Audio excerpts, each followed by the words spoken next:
Welcome back to the Pursuit of Accuracy. I'm Josh, and today we're here with the brand new FX Panthera.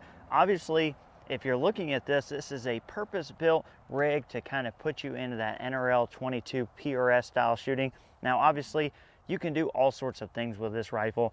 You could hunt with it, you could just target shoot with it, but it is purpose-built for one thing. And I'm gonna kind of continuously come back to that because there's a lot of questions and there's gonna be some criticism of this rifle, and it all points back to it being custom built for PRS and NRL 22 style shooting. So let's kick this off with some 50 and 100-yard group shooting so you guys can see the accuracy of this rifle. This is the initial 50-yard testing. We are using some Zan 33 grainers.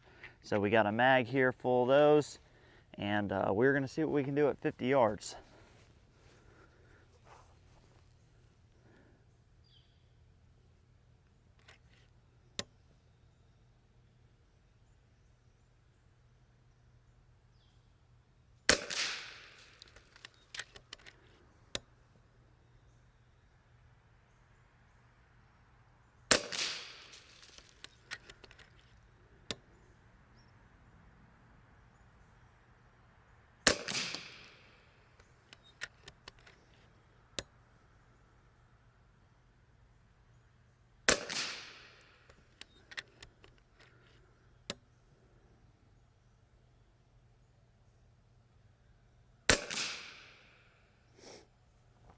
Yeah, I'd say that's sub MOA. Let's try one more group here.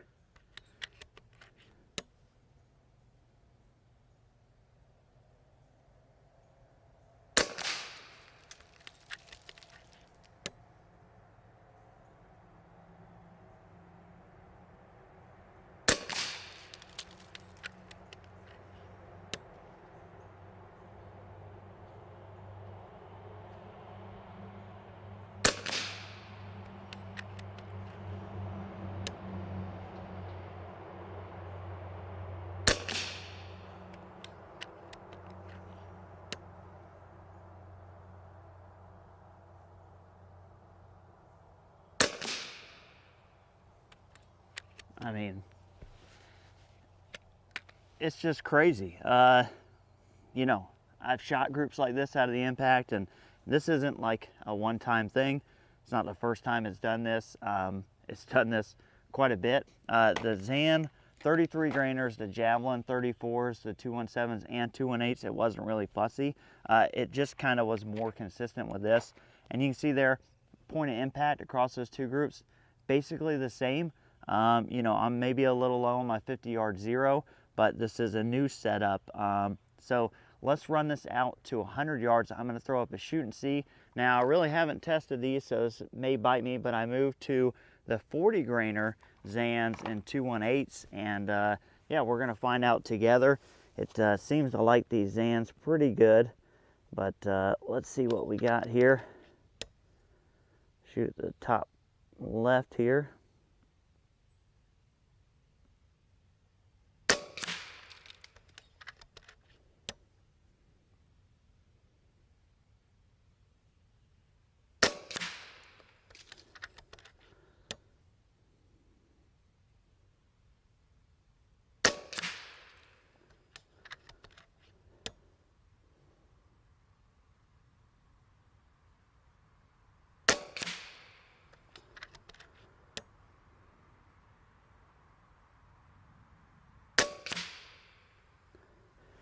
Just absolutely annihilated that thing. So not a one-trick pony, and we are running this at about 170 reg pressure, and I do have the hammer spring like way down. So there is a lot more potential in here. And like I said, we'll get into that into another video. We're gonna start pushing these 40 grainers really hard and see what we can do in performance.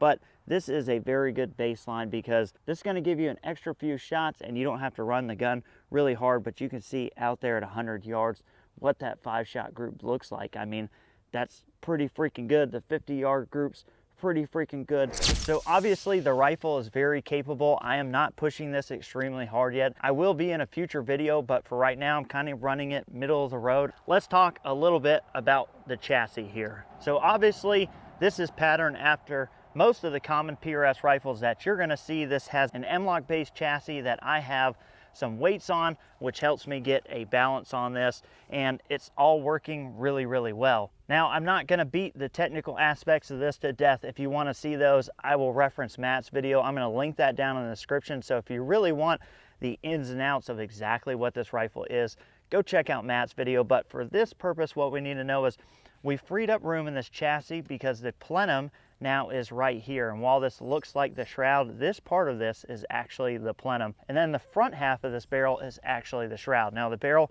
passes through this, and don't worry, you can still take the shroud off. You can still take your barrel liner out, clean it, do whatever you want to do, and you don't have to degas the gun to do that.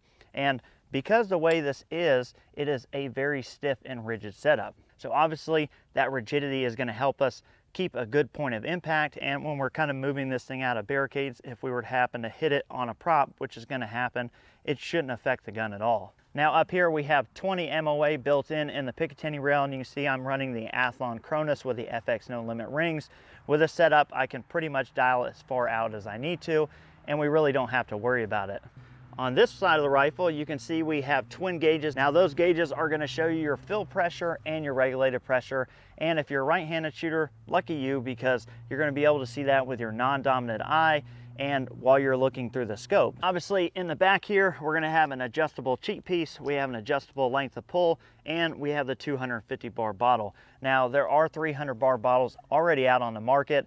If you're going to shoot the heavier 40 grain slugs, that's probably the first upgrade that I would do. That's what I'm going to do with this. I'm going to go ahead and get the 300 bar bottle. That way, if I want to run longer shot counts, I don't have to worry about it. I have the capacity, but set up like it is, it should more than easily get you through an NRL 22 course of fire. All right, here we go.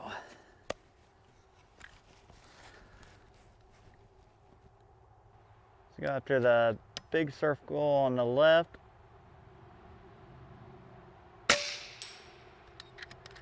Circle on the right. Go after the squirrel. Nailed him. So overall, what I'm seeing so far, the recoil impulse is pretty much straight back. Compare it to the FX, it's got a lot lower center of gravity, so it's not very tippy. So I'm able to kind of lock it into the bag, and I'm not getting a lot of walking in my reticle. The impacts are great gun, but it is top heavy, and we're going to see that as we move to some other barricades. But overall, this thing shoots really well. But let's shoot a few more, and we'll see what we can do.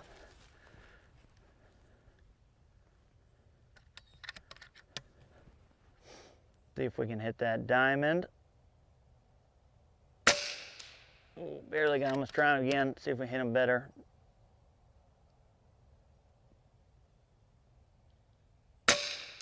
There he is.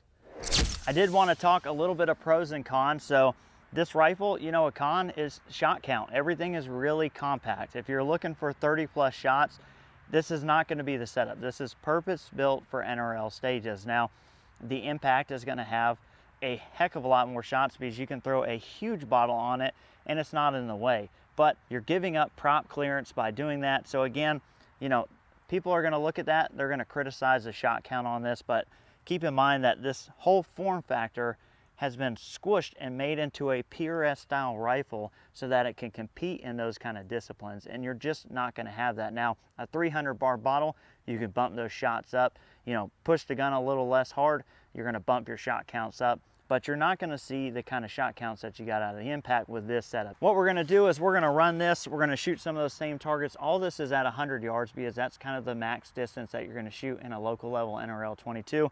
Will this shoot further? Heck yeah, it will. Will we shoot it further? Heck yes, we will. But it's going to be in another video, and we're going to be pushing the gun a lot harder.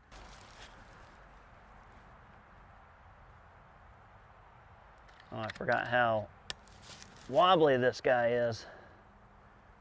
All right, let's go after the big spinner first. And then the little circle in front of it, little bump. Nailed it.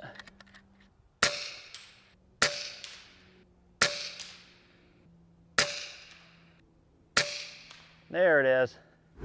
So we still have more shots left here And we are running the 40 grain Zan slugs, so it's not like we're pushing a light slug. We're probably pushing these around 960 to 980 feet per second. So said we're not really working this hard. This is more than capable of pushing this 1,020 plus. I think you guys have seen that in the other videos. Before we get too crazy with this and move over to ladder, I do want to work this in some props so you can see how easy I'm able to get this gun in and out and the benefits of having a form factor like this. So here we go.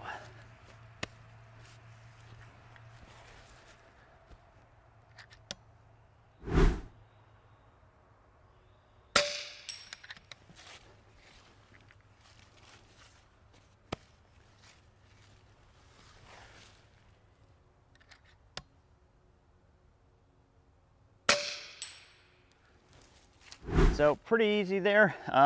Obviously, this isn't the shortest, most compact rifle ever made, but you need that 700 mil if you're going to be shooting these heavy for caliber slugs to propel that slug and get the velocities that we're looking for. Now, if you were going to run kind of middle of the pack slug weight, I think you could probably opt into the 600 and run it with a tungsten and be able to shoot it just fine and still have the 10 to 12 shots you need for stages and save a little bit on length.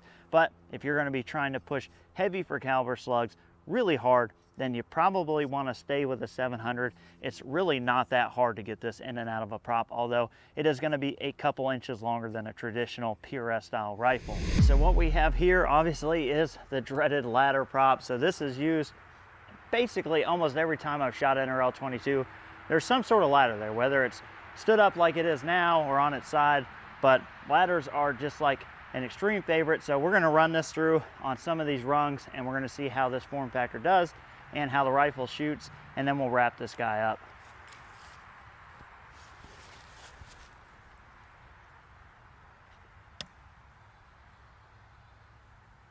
Got your spinner. Got the circle.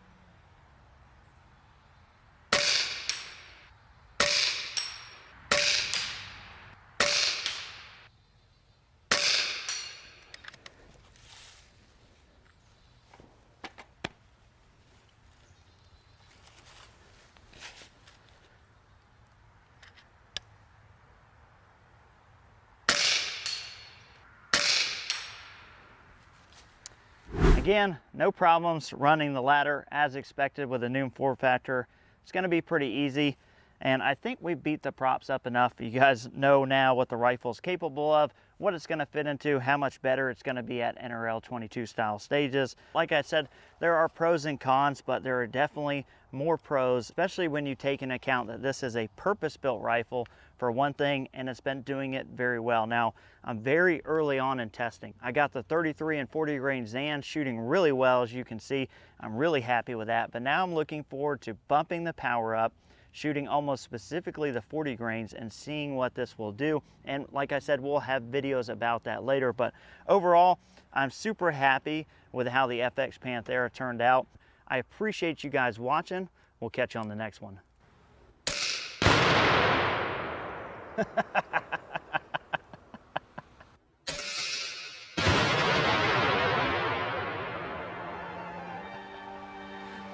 Yep, I think you hit it.